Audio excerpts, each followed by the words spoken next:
ওকে। প্রিয় দর্শক, আসসালামু আলাইকুম। সবাইকে ধন্যবাদ এবং শুভেচ্ছা জানিয়ে শুরু করছি আমাদের নিয়মিত অনুষ্ঠান প্রতিভার খুঁজে। আপনারা জানেন যে শিল্পীদের বাসায় গিয়ে হঠাৎ করে আমরা শিল্পীদের আমাদের প্রতিভা খুঁজে নিয়ে আসি। ঠিক একইভাবে আজকেও আমাদের আশাকে নিয়ে আসলাম। আপনারা জানেন যে আজ থেকে প্রায় 6 মাস আগে আমরা এই আশার একটি প্রোগ্রাম এখান থেকে করেছিলাম এবং আশার সুন্দর সুন্দর গান আপনারা পেয়েছিলেন। আপনারা অনেকেই কমেন্ট করেছিলেন যে আশাকে আবার নিয়ে আসার জন্য, এবং আপনারা অনেকেই আমাকে ফোন দিয়েছেন যে আশাকে আবার নিয়ে আসার জন্য। আমরা চেষ্টা করেছিলাম, কিন্তু আজকে আবার হঠাৎ করে চলে আসলাম সেই আশার বাসায়। আপনারা জানেন, প্রবাসী যারা আছেন এখানে, প্রবাসী ভাইদের কিন্তু আমরা মূল্যায়ন করে থাকি। কোনো প্রবাসী যদি আমাদের কাছে কোনো ভিডিও চান তাহলে আমরা সেটা দেওয়ার চেষ্টা করি। আমাদের অনেক প্রবাসীরা অনেকে ফোন দিয়েছেন যে আশার গান শোনার জন্য। তো আশা অনেকেরই এই আশা পূরণ করার চেষ্টা করছেন নিজে গান গেয়ে এবং বড় শিল্পী হয়ে। তো আমরা ইতিমধ্যে গত অনুষ্ঠানে বলেছিলাম, এই অনুষ্ঠানে বলছি সুনামগঞ্জের আশা। সুনামগঞ্জের আশা কিন্তু সবার আশা পূরণ করতে চলেছেন, কারণ আশা খুবই ভালো গান করেন। আশা, কেমন আছো? জি আলহামদুলিল্লাহ ভালো আছি। তোমাকে অসংখ্য ধন্যবাদ জানাচ্ছি যে আজকে যে হঠাৎ করে আসার পরই যে আমাকে বলেছো যে আপনাদের প্রোগ্রাম তো ন্যাচারালি হয়, মানে সাজগুজ নেই, আমি কি এভাবে আসবো? আমি আবার বলেছিলাম যে না, তুমি সাজগুজ করে আসো। আর তুমি বললে না, আপনার যেটা আছে সেটাই হবে। অসংখ্য ধন্যবাদ যে তুমি আমার প্রোগ্রামকে মূল্যায়ন করেছো বা আমাকে মূল্যায়ন করেছো। আমার সিলেটের ম্যাগাজিন টিভি পরিবার কৃতজ্ঞ। আহ, এখন তো সিজন এসেছে, হ্যাঁ বেশি প্রোগ্রামের ফাংশনের থাকে বেশি। বেশি থাকে। এখন তো আজকেও প্রোগ্রাম আছে। হ্যাঁ আছে। আমরা যখন জানলাম তখন আমি আপনাকে বলেছিলাম যে আসবো কি না, বলেছিলেন না আসেন। যাই হোক, তারপর আমরা দ্রুত প্রোগ্রাম শেষ করতে চাই। লাইভে যারা আছেন অবশ্যই শেয়ার করবেন, কমেন্ট করবেন। আপনাদের পছন্দের গান থাকলে আমাদেরকে বলে দিবেন। কমেন্ট শুধু গানের জন্য কোনো রিকোয়েস্ট আসলে এটা পরে আমাদেরকে বলবে, ঠিক আছে? আমরা প্রথমে গান শুনতে চাই। কোন গানটি করছো? আমার বাড়ি যেহেতু সুনামগঞ্জ, সুনামগঞ্জ অত্যন্ত ভালো সাধকরা জন্ম নিয়েছে। সেদিকে লক্ষ্য করে আমাদের অঞ্চলে মরমী কবি হাসন রাজা, ওনার বাড়ির আঙ্গিনেই আমি থাকি। ওনার গান দিয়ে শুরু করার চেষ্টা করতেছি। হাসন রাজার গান? জি হাসন রাজা। হ্যাঁ, আমরা হাসন রাজার গান শুনি। যে হাসন রাজার অসংখ্য গান রয়েছে এবং এই গানগুলো একসময় মুখে মুখে ছিল, এবং হাসন রাজা অনুষ্ঠান কিন্তু বাংলাদেশ টেলিভিশনে হতো, এখন কিন্তু আর পাওয়া যায় না। রেডিওতেও কিন্তু হাসন রাজার অনুষ্ঠান ছিল। আমরা শুনি সেই হাসন রাজার গান।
বাহ, চমৎকার! এই অসাধারণ পরিবেশন আমি কি বলবো আপনাকে, কি বলবো?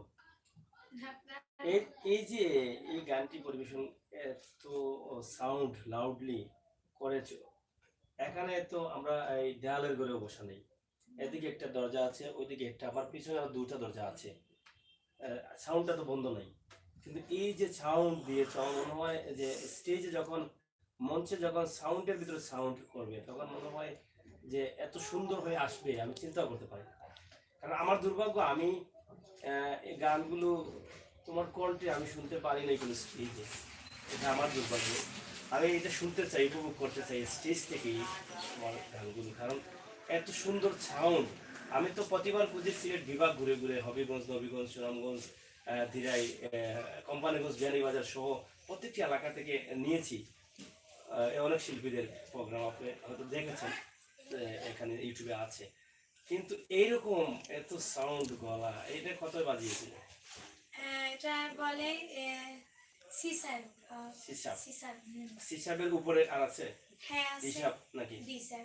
ডিসাব। এই যে এত সুন্দর করে এত সুন্দর সাউন্ড, আমি তো জানি যে গলার মধ্যে প্রবলেম আছে, প্রবলেম আছে না? একটু অসুস্থ আছি শারীরিক ভাবে। আছে কয়েকদিন যাবত একটু গলায় ব্যথা। এই শীত মৌসুম, শীত লেগেছে, একটু ঠান্ডা লেগেছে। ঠান্ডা লেগেছে, কিন্তু এই যে কথা বলতে পারছো না, কিন্তু গান কিভাবে করো? এখানে কি কোনো জাদু আছে? না, এটা আল্লাহর রহমত। আমার মনে হয় কোনো জাদু দিয়ে আমাকে এই সাউন্ডটা, না, মানে এটা আল্লাহ পাকের একটা রহমত। মানে আল্লাহ পাকের রহমত। আল্লাহ। আমি নিজে অবাক হয়ে যাচ্ছি, আমি গান শুনছিলাম আর ভাবছিলাম যে এই যে অনেক আছে না টুটকা করে বলে, যে তুমি আমাকে কোন টুটকা করে ফেললে কিনা, কারণ হচ্ছে এই আমি কি শুনছি, আমি স্বপ্ন দেখছি না তো, এই যে কথা বলতে পারছো না কিন্তু এত সুন্দর সাউন্ড, এত সুন্দর সুর, এবং হাসন রাজার গান, বিশেষ করে যেহেতু বলেছে যে হাসন রাজার গান, সুনামগঞ্জের সন্তান হিসেবে সুনামগঞ্জের কৃতি সন্তানদের গান গেয়েছো, আমরা আজকে এই সুনামগঞ্জের সন্তানদের গান শুনতে চাই। আরো আমিরুদ্দিন আছেন, আব্দুল করিম আছেন, তাদের গান দিয়ে আমরা শেষ করবো। আমরা এখন কোন গানটি শুনবো? এখন একটি দুর্বিন শাহ গাই। দুর্বিন শাহ তো এই তোমাদেরই সন্তান। হ্যাঁ, দুর্বিন শাহ আমাদের সুনামগঞ্জের। দুর্বিন শাহ কবরস্থান দেখেছিলে কখনো? না, আমি এখানে যাই নাই অবশ্য, তবে দেখার ইচ্ছে করে না? হ্যাঁ করে। আচ্ছা আচ্ছা, তোমার ধারণা কি দুর্বিন শাহ কবরস্থানটা কিভাবে হবে? অনেকের কবরস্থান আছে না, যেমন শাহজালাল আমরা জানি একজন অনেক নাম করা মানুষ, ওনার তো এটা মাঝারটা সুন্দরই হবে, এই দুর্বিন শাহ কবরস্থানটা কিভাবে হবে? আমি মনে করি অনেকটাই সুন্দর হবে, কারণ আমি তো ওই জায়গায় যাইনি কখনো। ধারণা কি? ধারণা, এখানে তো অনেক মানুষ যায়, তুমি হ্যাঁ জানো। অনেক, এখানে অনেক পাগল ফকির থাকবে, ভক্তবৃন্দ থাকবে, পরিপাটি থাকবে, আমি আশাবাদী। মানে এটা ধারণা তোমার, এরকম ইচ্ছা করে যাওয়ার? যে খুব ইচ্ছা। আচ্ছা যাই হোক, আমি এটা বলে দিই, এটা কিন্তু খুবই দুঃখজনক, এটা বাস্তব ঘটনা আমি বলছি। আমি গত পরশুদিন গিয়েছিলাম আমাদের জ্ঞানের সাগর, দুর্বিন শাহ ব্রিটিশ যাকে উপাধি দিয়েছিল জ্ঞানের সাগর, এবং একই সাথে একই প্রোগ্রামে গিয়েছিলেন আমাদের বাউল সম্রাট আব্দুল করিম লন্ডনে। সেখান থেকে দুর্বিন শাহকে দেওয়া হচ্ছিল জ্ঞানের সাগর এবং আব্দুল করিমকে দেওয়া হচ্ছিল রোশননগর। আমরা সেদিন এই দুর্বিন শাহর মাজার দেখার জন্য গিয়েছিলাম। আমার ভিতরে এটা ছিল যে দুর্বিন শাহর মাজার অনেক সুন্দর হবে, রাস্তাঘাট অনেক পরিপূর্ণ হবে এবং এখানে অনেক মানুষজন থাকবে। কিন্তু দুঃখের বিষয়, কষ্টের বিষয়, এটা একজন এত বড় মাপের মানুষ যাকে ব্রিটিশ দিয়েছে জ্ঞানের সাগর, এটা শুধু স্নাতক না, এটা গোটা সিলেটের কৃতি সন্তান হিসেবে আমরা ধরে নিতে পারি, যার লেখনীতে সারা বিশ্ব চলছে, যার লেখনীতে সারা বিশ্ব শিল্পীরা গান পরিবেশন করছেন। সেই জ্ঞানের সাগর দুর্বিন শাহর মাঝার যদি দেখেন আপনারা কষ্ট পাবেন, যেটা আমি নিজে পেয়েছিলাম।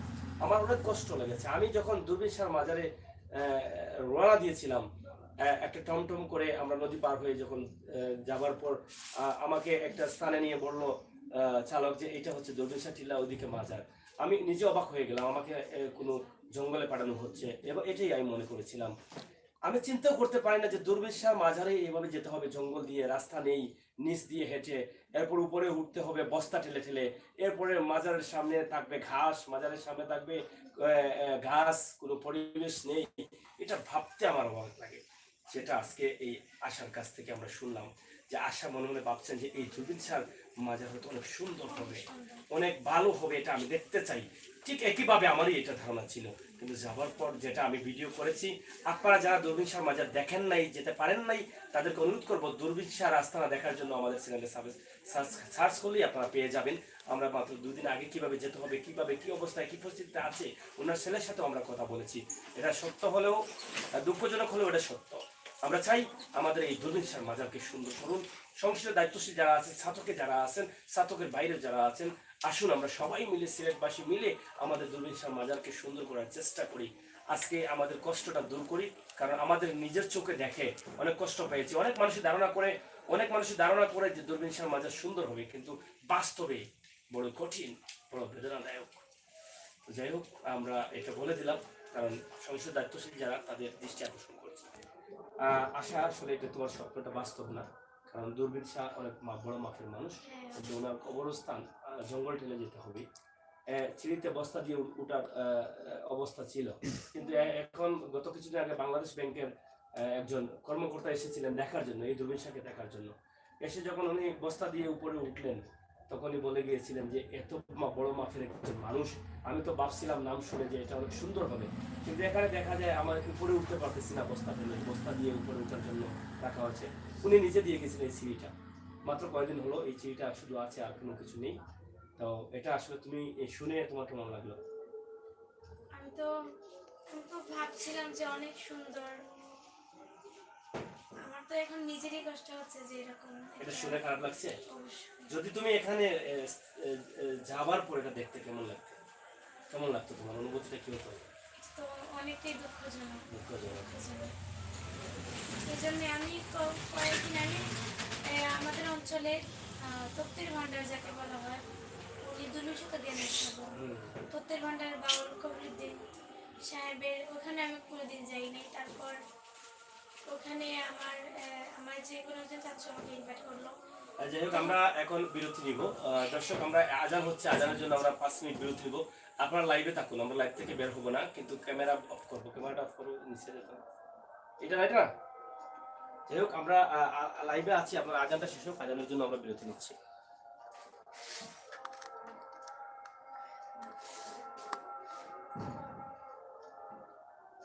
এটা আনলেন না?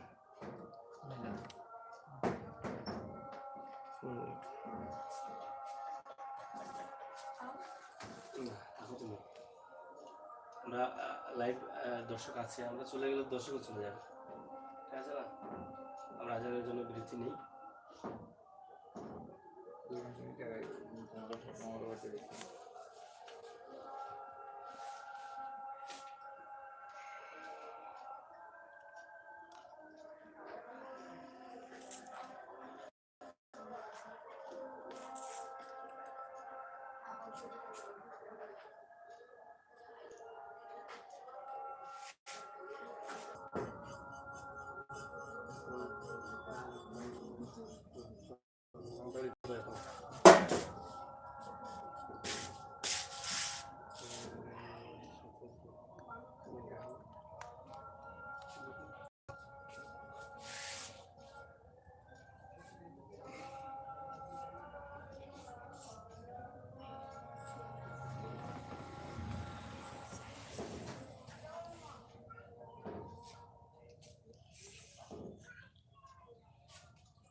শিল্পীর নাম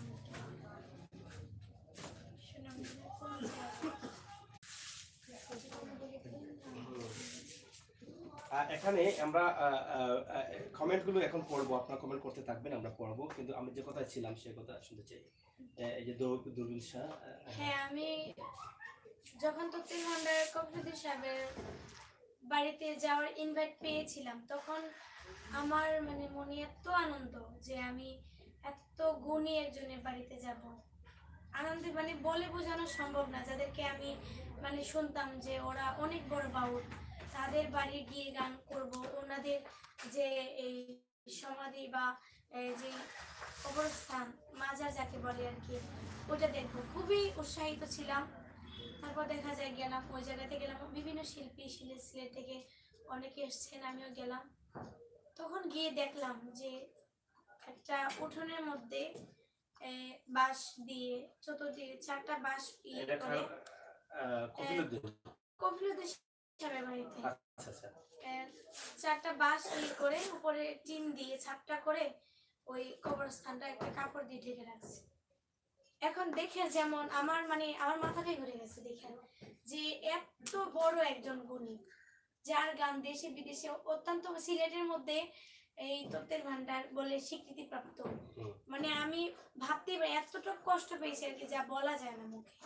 আমি যাওয়ার আগে এটা কল্পনা করছি না যে ওনার যে কবরস্থান এরকম, আমি ভাবছি অনেক ভালো একটা, এর চাইতে তো আরো ভালো থাকবে দূরবীন শাহটা, এটা চিন্তা হ্যাঁ হ্যাঁ এটা চিন্তা করছি যে দূরবীন শাহ তো আরো ভালো থাকবে, কিন্তু এখন শোনার পর মনটা অনেকটা দুর্বল হয়ে গেছে। দর্শক শুনছেন, এটা কষ্টেরই কথা, যারা আমাদের সিলেটের মাথা আজ বিশ্বের বুকে উঁচু করে রেখেছেন, যাদের কারণে আমরা বলতে পারি আমাদের কৃতি সন্তানরা মরমী সাধক, যাদের কারণে আমরা আজকে হাজার হাজার গান আমাদের সিলেটের গান হিসাবে পরিচিতি অর্জন করেছে, শুধু দেশে নয় বিদেশেরও বেশ কয়েকটি দেশে। তাদের কবরস্থানে এভাবে থাকবে এটা আমরা মেনে নিতে পারি না। তাদের কবরস্থানে যেতে হলে, তাদের মাজারে যেতে হলে আমাদেরকে জঙ্গল ঠেলে, রাস্তা থাকবে না, জঙ্গলের দিকে যেতে হবে। এটা খুবই কষ্টের, খুবই দুঃখের। আমরা আশা করছি আমাদের এই প্রোগ্রাম যারা দেখছেন, সবকিছু দায়িত্বশীল যারা, এই বিষয়টা আপনারা একটু নলেজে নেবেন আশা করছি। যাই হোক, এখানে কমেন্ট অনেকেই করেছেন, এখানে লিখেছেন হৃদয়, শিল্পীর নাম কি? হ্যাঁ, আমরা নাম ক্যাপশনে লিখে দিয়েছিলাম, আপনাদের দেখেন, আমরা আবার বলে দিচ্ছি, শিল্পীর নাম হচ্ছে শিল্পী আশা, সুনামগঞ্জ বাড়ি। আরেকজন লেখছেন সুনামগঞ্জ কোথায়? হ্যাঁ, সুনামগঞ্জ একটা জেলা, এটা হচ্ছে সিলেট থেকে 57 কিলোমিটার দূরে সুনামগঞ্জ অবস্থিত। এখানে আপনারা আসতে পারেন। সাধক সুনামগঞ্জ, আপনার নাম শুনেছেন। এই সুনামগঞ্জে জন্মগ্রহণ করেছেন অসংখ্য গুণী কবি, মরমী সাধকরা। বেঁচে আছেন বর্তমান সময়ের বাউল আমাদের কারি আমিরুদ্দিনের অনেক গান শুনেছেন, এবং একটু আগে যাদের কথা বললাম দূরবীন শাহ এবং কফিলুদ্দিন, আর রয়েছেন আমাদের জাতীয় পদক অর্জনকারী বাউল সম্রাট শাহ আব্দুল করিম। এছাড়াও আরও অনেক গুণীজন রয়েছেন। হাসন রাজার তো গানই শুনলেন, এই হাসন রাজাও কিন্তু এই সুনামগঞ্জেই জন্মগ্রহণ করেছিলেন। প্রিয় দর্শক, আমরা কমেন্টের উত্তর দেওয়ার চেষ্টা করব গানের ফাঁকে ফাঁকে। এরপরে শুধু হারমোনি কেন, আমরা এই প্রতিবার পুজো অনুষ্ঠানটা এভাবেই করে থাকি, শুধু হারমোনি রাখি অথবা একদম খালি গলায় রাখি। এটা দুঃখিত, আমরা এই প্রোগ্রামটি এভাবেই করতে হবে। আপনারা শুধু সঙ্গ দেবেন, কমেন্ট করবেন, আপনাদের পছন্দ গান থাকলে বলে দিতে পারেন। সাথে ঢুল মন্দিরা হলে ভালো হতো। মোহাম্মদ সায়েদ রাসেল ভাই, থ্যাংক ইউ, আপনাকে অসংখ্য ধন্যবাদ আপনাদের কমেন্টের জন্য। আচ্ছা, যাই হোক, কোন রিপ্লাই নেই কেন? হ্যাঁ, সরি, আমরা রিপ্লাই দিতে পারি নাই, কারণ আমরা ক্যামেরার সামনে ছিলাম না, পিছনে ছিলাম না, সামনে ছিলাম। আমরা আরেকটি গান, এখন কার গান শুনবো? এখন আমি জ্ঞানের সাগর দূরবীন শাহ। আচ্ছা, এখন আমরা শুনি দূরবীন শাহর গান। আমাদের জ্ঞানের সাগর, যাকে ব্রিটিশ উপাধি দিয়েছিল, এটা বাংলাদেশের কোনো সনদ না, এটা ব্রিটিশে দিয়েছিল। আগেই বলেছিলাম, বাউল সম্রাট শাহ আব্দুল করিম এবং জ্ঞানের সাগর দূরবীন শাহ একসাথেই গিয়েছিলেন লন্ডনে একটি প্রোগ্রামে। সেখান থেকেই রোশন নাগর উপাধি পেয়েছেন বাউল সম্রাট শাহ আব্দুল করিম, এবং জ্ঞানের সাগর বলেছিলেন দূরবীন শাহকে। শুনি আমরা দূরবীন শাহর গান।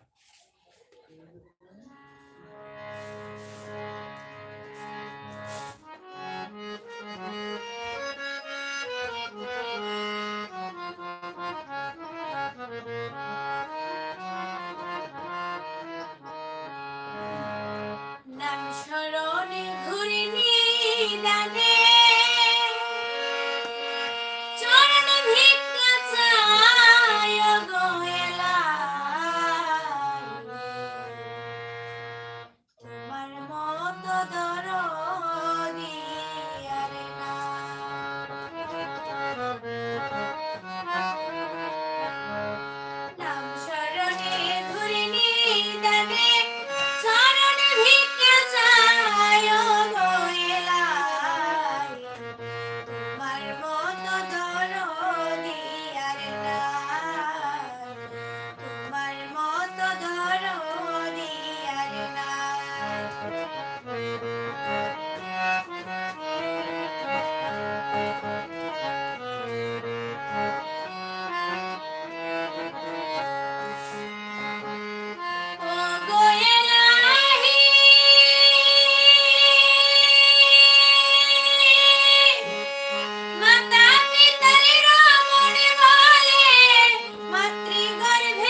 সুন্দর দেহ বানাইয়া এইভাবে দিলাই পাঠাইয়া, তাই তো মোরা করতেছি বাড়াই।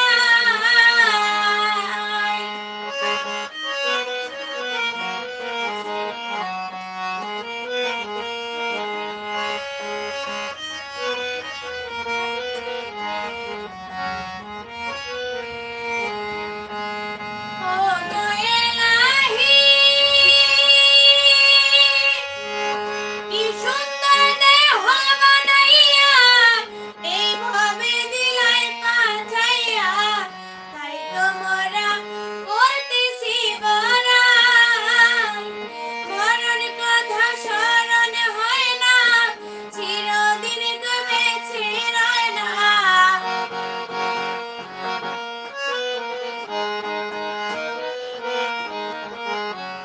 মরণ কথা স্মরণ হয় না, চিরদিন কেউ বেঁচে রয় না।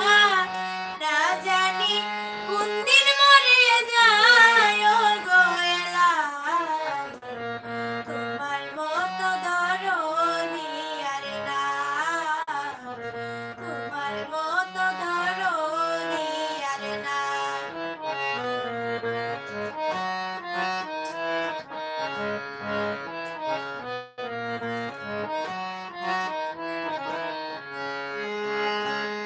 ও গো এলাহি,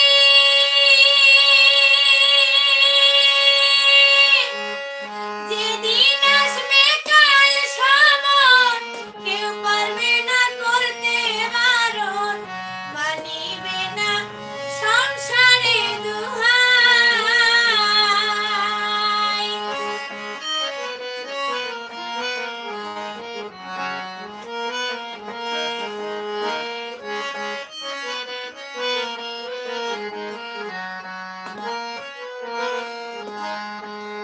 ও গো এলাহি,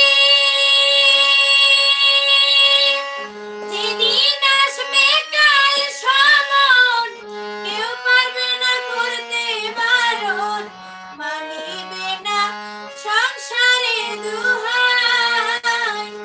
তোমার সব রং তামাশা বোঝে না ফকির দুর্বিনীশা।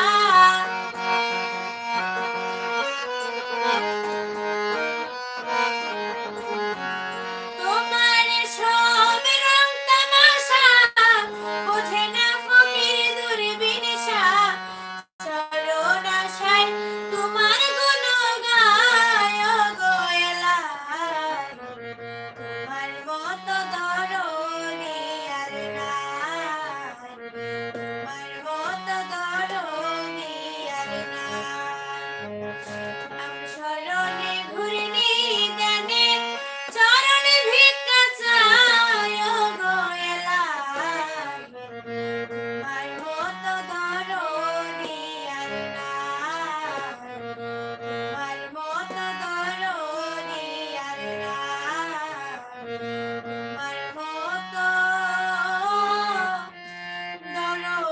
ধরণী আর নাই। এই গানটা কিন্তু আমাকে নিয়ে গেছে অনেক দূরে, কারণ আমাকে এগিয়ে যেতে হবে। সেদিন আর কেউ যেতে পারবে না, মানবে না কারো দোহাই, কারণ আমরা সবাই যেতে হবে, মৃত্যুর স্বাদ সবাইকে গ্রহণ করতে হবে। কিন্তু সেটা বলে গিয়েছেন গানে গানে আমাদের জ্ঞানের সাগর। এই জ্ঞানের সাগর জন্ম গ্রহণ করেছিলেন এবং মৃত্যুও করেছেন, এবং মৃত্যু করেছেন খুবই কম বয়সে, যেহেতু বাউল সম্রাট শাহ আব্দুল করিম সমবয়সী ছিলেন। 105 বছর বয়সে সম্ভবত মারা গিয়েছিলেন আব্দুল করিম, এবং দুর্বিন শাহ মারা গিয়েছিলেন 56 বছর বয়সে, আমরা যে তথ্য পেয়েছিলাম। দর্শক, এই দুর্বিন শাহ কিন্তু প্রতিবেদন আমরা একটা ছেড়েছি, আর একটা প্রতিবেদন আসছে আগামীকালকে অথবা পরশুদিন আপনারা পেয়ে যাবেন। এই তথ্যটা কিন্তু আমরা আপনাদেরকে দেবো। আপনারা অবশ্যই দুর্বিন শাহ সম্বন্ধে আরো কিছু তথ্য জানবেন। জন্ম কত সালে করেছিলেন এবং মৃত্যু কত সালে করেছিলেন, জীবন দশায় উনি কি করেছিলেন, শুধু গান লিখেছিলেন না ওনার কাছে কোনো আধ্যাত্মিক শক্তি ছিল, সব বিষয়ে আমরা আপনাদের জন্য সেই প্রতিবন্ধকটি তৈরি করেছি। আমরা আপনাদের কাছে উপস্থাপন করব 2-1 দিনের ভিতরে। আপনারা সিলেটের ম্যাগাজিন টিভিতে থাকবেন, এবং আপনাদের যদি আরো কোনো তথ্য জানার থাকে তাহলে আমাদেরকে আপনারা কমেন্ট করতে পারেন, আমাদেরকে জানাতে পারেন। আমরা অবশ্যই চেষ্টা করব আপনাদের এই কমেন্ট বা আপনাদের জানার কথাকে আপনাদের মূল্যায়ন করার জন্য। এই যে গানটা করেছো, গান যখন করেছো তখন কি গানের ভিতরে প্রবেশ করেছিলে? প্রবেশ করেছিলে? অবশ্যই। তখন কি ভয় ছিল মনের মধ্যে যে যেদিন আসবে কালো সময়, মানবে না সরকারের দোহাই, সংসারের দোহাই, কারো দোহাই মানবে না, সবাইকে চলে যেতে হবে, হ্যাঁ, আমি তো মৃত্যুর জন্য এখনই প্রস্তুত। এখনই প্রস্তুত। হ্যাঁ, মরণ মানুষের সাথেই থাকে। ওগো এলাহি, আল্লাহকে বলছেন তিনি হ্যাঁ, যে তুমি আমাকে তুমি আমাকে তোমার মতো দরদি আর ধরো নাই। আর নাই, তুমি আমাকে এমন কিছু করো যাতে আমি দিনের কাজ করে করে দিবে। করে তোমার কাছে যাই, এটাই তো বলেছেন। হ্যাঁ, এই যে জ্ঞানের সাগর, এই যে কথাগুলো লিখেছেন, ওনার তো এই গান না, ওনার আরো কঠিন কঠিন গান আছে। শরীরের পায়ের পাতা থেকে মাথা পর্যন্ত কতগুলো রগ আছে এর ভিতরে, এই সব দিয়ে কিন্তু উনি গান করেছেন। এটা করেছেন হ্যাঁ, অনেক অনেক অনেকগুলো গান, শরীরে অনেক অংশ হ্যাঁ, নিয়ে কথা অংশ নিয়ে উনি গান করেছেন। সেটা কিন্তু বিশেষজ্ঞরা কিন্তু অনেক বিশ্লেষণ করেছেন, অনেক কিছু করেছেন, রিসার্চ করেছেন যে এই কথার সাথে কতটুকু মিল আছে, কিন্তু তারা পেয়েছেন এই কথার সাথে অনেকটা মিল আছে। কিন্তু এর জন্যই দেয়া হয়েছে জ্ঞানের সাগর। আমরা ওনার আত্মার মাহফিরাত কামনা করি এবং ওনার গানগুলো যেন আমাদের এই প্রজন্মের শিল্পীরা বাঁচিয়ে রাখেন এবং সুন্দরভাবে এই সুনামগঞ্জের আশার মতো পরিবেশন করেন এবং ভালোভাবে উপস্থাপন করেন। আশা, তোমার গান তো অনেক ভালো হয়, সেটা কি তুমি জানো? জানো? জানি। কে দর্শক বলে না আমি বলেছি? সবাই বলে যে শুধু আমি না, সবাই বলে। সবাই বলে। আচ্ছা, তুমি যে অনেক সুন্দর হাসো সেটা কেউ বলেছে তোমাকে? হ্যাঁ, তোমার হাসিটা যে অনেক সুন্দর সেটা বলেছে?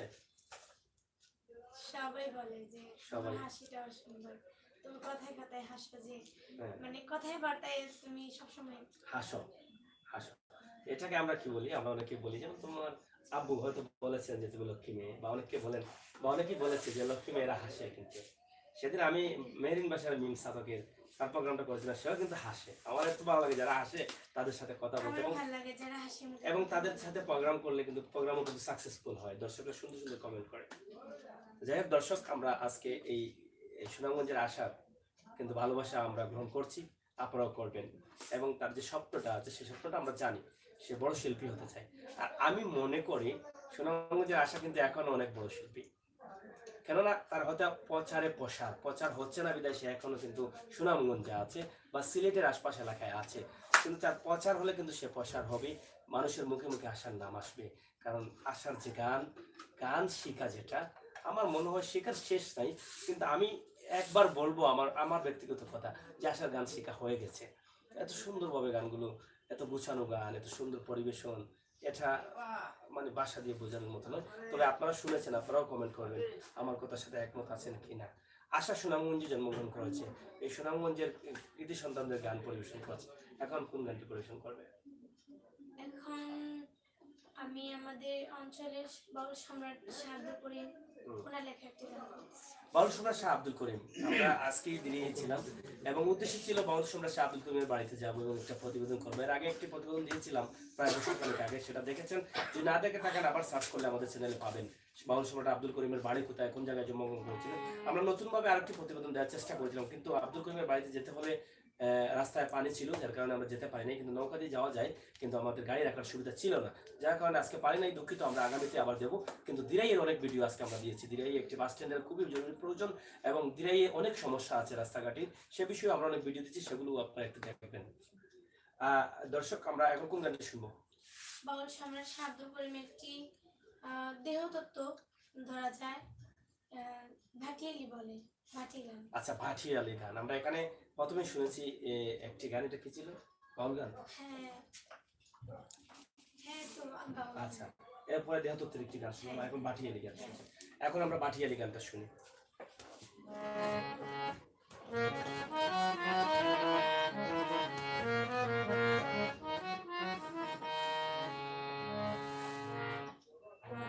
নদীর ঢেউ দেখে ডরায় আমি, অকুল নদীর ঢেউ দেখে ডরায়, অসময়ে ধরলাম পারি আমি, অসময়ে ধরলাম পারি আকাশ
সংবাদ মুর্শিদের কাছে মরণ কালে চরণ চাই উপকূল নদীর ঢেউ দেখে ডরাই আমি উপকূল নদীর ঢেউ দেখে ডরাই অসময়ে ধরলাম পারি আমি অসময়ে ধরলাম পারি আকাশেতে বেলা নাই উপকূল নদীর ঢেউ দেখে ডরাই আমি উপকূল নদীর ঢেউ দেখে ডরাই আমি উপকূল নদীর ঢেউ দেখে ডরাই।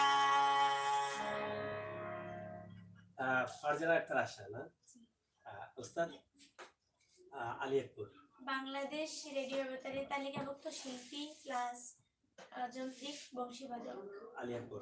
আলিয়াকবর। আচ্ছা আচ্ছা, আব্বা বাবা আব্দুল জলিল, আব্দুল জলিল, ওনার হাত ধরেই সঙ্গীতের চর্চা। বাবার হাত দিয়ে, এরপর ওস্তাদের কাছে অনেক ভালো শিখেছে। আমি তো ওই যে গান পরিবেশন করছো এখানে, কিন্তু আমার গলায় ব্যথা হয়ে গেছে, এটা কিন্তু আমার গলায় ব্যথা হয়ে গেছে। আমি ভাবতেও পারি না যে এত জোর করে গান, এটা কি তোমার গলায় কষ্ট হয় না? বুঝো না গলায় ব্যথা হয় না? কেন জানি আমার গলায় ধরেছে, আমি বুঝতে পারি না। অনেকে কোনো জাদু জানে কিনা আমি জানি না, অনেকে আমার গলার যে কন্ট্রোনালিটা অনেকে নিয়েছি কিনা তাও বলতে পারতেছি না, কিন্তু আমার গলায় ব্যথা করবেই তো, কারণ এটা ভয় লাগে। এত সুর এত সুন্দর করে পরিবেশন করে, এটা যখন আমি নিখুঁতভাবে তার কণ্ঠ শুনেছিলাম, তখন কিন্তু আমি ভাবছিলাম যে এ কিভাবে গায়। এই ভাবতে ভাবতে কিন্তু আমার গলায় ব্যথা হয়েছে, সেটা আমি অনেক শেষে বুঝতে পেরেছি। প্রথম ভাবছিলাম হয়তো মনে হয় আমার এই কণ্ঠনালীটা সে কোনো জাদুর মাধ্যমে নিয়ে নিয়েছে, কিন্তু না, আসলে সেটা না, সেটা তার নিজের কণ্ঠেই সে পরিবেশন করছে। প্রিয় দর্শক শ্রোতা, আমরা প্রতিবার পুজো অনুষ্ঠানে 3টি গান করে থাকি, আজও 3টি গান হয়ে গেছে। আমরা এখান থেকে বিদায় নিব, কিন্তু তার আগে আপনাদেরকে বলবো যে বিভিন্নভাবে সহযোগিতা করবেন। আমরা আশা করি সে কিন্তু এখানে সিলেটের ম্যাগাজিন টিভিতে সাক্ষাৎকার দিলে হবে না, তাকে আমরা নিতে হবে বড় বড় টেলিভিশনে, বাংলাদেশ টেলিভিশন, বেসরকারি টেলিভিশনে নিতে হবে, গানের সুযোগ দিতে হবে। আপনারা যে জায়গা থেকে দেখছেন, আপনারা প্রতিনিধি যারা আছেন, সরাসরি বাংলাদেশ টেলিভিশন অথবা অন্যান্য টেলিভিশনে যদি তার গান প্রয়োজন হয়, আপনারা মনে করেন তার গান শুনে যে সে গান করতে পারবে, তাহলে অবশ্যই আপনারা সহযোগিতা করবেন, সহযোগিতার হাত বাড়িয়ে দেবেন। আমরা প্রতিবার পুজো অনুষ্ঠান এই জন্যই করি, আপনাদের কাছে উপস্থাপন করার জন্য। আপনারা এই শিল্পীদের ভালো জায়গা নিয়ে যাবেন, আপনারা সহযোগিতা করবেন। আমরা তো এত ভালো জায়গায় নিয়ে যেতে পারবো না, কিন্তু আপনাদের কাছে পৌঁছে দেওয়ার জন্য আমাদের এই কষ্ট। যখন আপনারা সহযোগিতা করবেন, সহযোগিতার হাত বাড়িয়ে দিবেন, তখনই কিন্তু আমাদের কষ্টটা সফল হবে বলে আমরা মনে করি। দর্শকের উদ্দেশ্যে কি বলার আছে তোমার? আমি তো সব বলে দিয়েছি। আমি আর কি বলবো, আমি এটাই বলবো যে আমার জন্য সবাই দোয়া করবেন, যেন সঙ্গীত নিয়ে একটু ভাবনা চিন্তা বেশি। আমি 4জন কবিকে নিয়ে একটু ভাবি বেশি, তাদের গান ধারণ করি, যদিও তেমন পারি না, চেষ্টা করি আর কি ভালো গাওয়ার। আর এমনিতেই আমি অসুস্থ ছিলাম, আমার জন্য দোয়া করবেন যেন ভালোভাবে সঙ্গীত চর্চায় থাকতে পারি। কিতা লেখছেন কিছু? আর একটা গান শোনানো যায় না? আচ্ছা, আর একটা গান আছে, ঠিক আছে।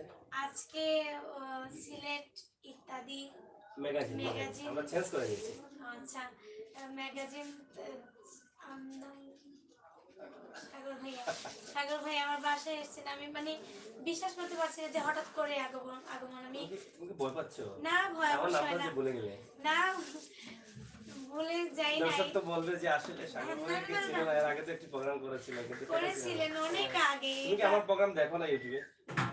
বেশি একটা ফোন ইউজ করি না, কিন্তু আগে দেখো নাই? আগে দেখছি, হ্যাঁ একটু কম দেখছি আর কি, বেশি দেখি না। এত কম দেখে আমাকে তুমি চিনলে কিভাবে রাস্তায়? একদিন দেখাতেই মানে আমার টার্গেট হয়ে গেছিল এই লোকটাই সেদিন ধরে ছিল। আচ্ছা, যাই হোক, আশার সাথে পরিচয়টা কিন্তু ভিন্নভাবে হয়েছে। আশাই কিন্তু আমাকে আমার চিনেছিল। তখন বোরকা পরা ছিল, বোরকা পরা ছিল। আপনি তখন বাইকে ছিলেন, হ্যাঁ, তার মধ্যে আমি যে আপনারা দাঁড় করেছিলাম, আমার বোনও ছিল সাথে। বোন ছিল? আমার বোন বলছিল আপু আপু ওই যে ইউটিউবে দেখছিলাম, আমি বললাম তো তাই। আচ্ছা আচ্ছা, থ্যাংক ইউ তোমাকেও। আর যাই হোক, আমরা আশা তোমার জন্য দোয়া করি, তুমি আমাকে ভুলে যাও, তুমি আমাকে ভুলে যাও, আমাদেরকেও ভুলে যাও, কিন্তু আমরা চাই তোমাকে ভুলবো না। আমরা সারা জীবন তোমাকে মনে রাখবো এবং সারা জীবন তোমাকে দেখতে চাই গানে। আমরা যখন চুপদারে দেখে যাবে ঘরে বসে থাকবো, যদি আল্লাহ হায়াত দেয় তখনও কিন্তু টিভিতে বসে বসে দেখবো তোমাকে কোনোভাবে চশমা লাগিয়ে। এই তো আমাদের সেই আশা। আমি যে ছোট আশা ছোট ছিল, গান নিয়েছিলাম, সেই আশা নাকি? আর এই আশার সাথে তো আমার সম্পর্ক ছিল, আমি তো গিয়েছিলাম তাদের বাসায়। আশা তো আমাকে অনেক আহ্বান করেছিল, মূল্যায়ন করেছিল। এখন কি আর করবে, আমার তো চুপদারে পেকে গেছে, দাঁত পড়ে গেছে। যাই হোক, এটাই হয়তো আমরা ভাবতে পারি, কিন্তু আমার বিশ্বাস আশা কোনোদিন আমাকে ভুলবে না। কিন্তু নামটা হয়তো কেউ কে নামটা হয়তো বলে গেছে, কিন্তু আমাকে বলবে না, না? না না বলবো। হ্যাঁ। আশা, তোমার জন্য রইলো আমাদের পক্ষ থেকে শুভ কামনা। জি আর দর্শকদের বলবো, আশা কিন্তু অনেক ভালো গান করে। আপনারা গানগুলো দেখবেন, শেয়ার করবেন। যারা লাইভে আছেন, আরেকটি গানের রিকোয়েস্ট আসছে, আমরা একটি গান শুনে শুনে বিদায় নিয়ে নিব। আমরা সবসময় আপনাদেরকে মূল্যায়ন করি। আরেকটি গান শুনবো, এখান থেকে আমরা বিদায় নিয়ে নেব। এই গানটি শুনবো। দর্শক, আমরা এই যে বলেছিলাম যেটা আশাকে সহযোগিতা করার জন্য, সহযোগিতা ভিন্নভাবে করা যায়। আপনি ইউটিউবে কমেন্ট করবেন, সুন্দর কমেন্ট করুন, আশা পড়ে নিলে তার মনে উৎসাহ জাগবে, আরও এগ্রি হবে সে। এবং আপনারা যদি শেয়ার করেন, সেটা অন্য মানুষ দেখবে, আশা কিন্তু এগ্রি হবে। এভাবে সহযোগিতা করতে হবে। আপনারা প্রোগ্রামের সিজন আসছে, ভালো প্রোগ্রাম দিতে পারেন। স্কুল কলেজ ভালো মন্ত্রী মিনিস্টারের প্রোগ্রাম দিতে পারেন। আশা কিন্তু সব ধরনের গান জানে, আশা কিন্তু আধুনিক গানও জানে। আরেকটি গান আমরা বলবো, অন্য টাইপের একটি গান করে নেবেন, যেহেতু এটা বোনাস। আমরা আমি হুম, আমার পছন্দের একটি গান, হুম। আমার খুব ভালো লাগে, যত গাই যত শুনি ততই ভালো লাগে। বাবা কেন চাকর ছবির গান। ছবির ছায়াছবির গানটা, হ্যাঁ। সে প্রথম যে কষ্টের একটা গান, আজকে রাজার সাহেব নিয়ে বেঁচে, তারপর অন্য গানটা আমি খুব বেশি গাই, সেই গানটি এই গানটি কিন্তু সবারই ভালো লাগে, আমিও এই গানের ভক্ত। যাই হোক, আমার মনের মতো একটি গান, এবং আমি আমার জানি সেটা বাবারও খুব সেটা তার বাবারও কিন্তু খুব পছন্দ। উনিও গানটি পছন্দ করেন। এবং এই গানটির কথাগুলো এত সুন্দর। এটা আমাদের যিনি চলে গেছেন আমাদের ছেড়ে, বাংলাদেশ চলচ্চিত্রের নায়ক ছিলেন রাজ্জাক সাহেব। এই রাজ্জাক সাহেব এটা লিড দিয়েছিলেন সিনেমাতে, বাবা কেন চাকর ছবিতে। আমরা ওনার আত্মা মাগফিরাত কামনা করি, এবং এরকম মানুষ হয়তো আমাদের সামনে আসবেন না আর, কিন্তু আমরা চাই এইরকম মানুষ যেন তৈরি হয় আমাদের দেশে। আমরা বাবা কেন চাকর গান শুনে শুনে বিদায় নিব। তার আগে আমরা জানিয়ে দিচ্ছি, আজকে ক্যামেরায় যিনি সহযোগিতা করেছেন আমাদের ছোট ভাই রায়হান তালুকদার। তার জন্য দোয়া করবেন। কিছুদিন পরে সে আর দেশে থাকবে না, হয়তো এগুলো স্মৃতি হয়ে তার জীবনে থাকবে। সে হয়তো স্থায়ীভাবে চলে যাচ্ছে বিশ্বের অন্য কোনো এক দেশে, এবং সপরিবারে যাচ্ছে। তার জন্য দোয়া করবেন। এবং আমি আমির হোসেন সাগর সবসময় উপস্থাপনায় আছি, কিন্তু তারপরও শিল্পীরা আমার নাম ভুলে যায়। সেটার জন্য আমি দুঃখ করি না। আমি যদি মানুষের হৃদয়ে, মানুষের মনে কাজ করতে পারি, তাহলে হয়তো সে একদিন ভাববে যে একজন মানুষ আমার জন্য কাজ করে গিয়েছিল। শুধু এইটুকু রেখে যেতে চাই। আপনারা দোয়া করবেন, সাথে থাকবেন এবং কমেন্ট করবেন। আপনাদের রিকোয়েস্টে আরেকটি গান আমরা শুনবো, বাবা কেন চাকর ছবি। বিদায় নিয়ে নেব।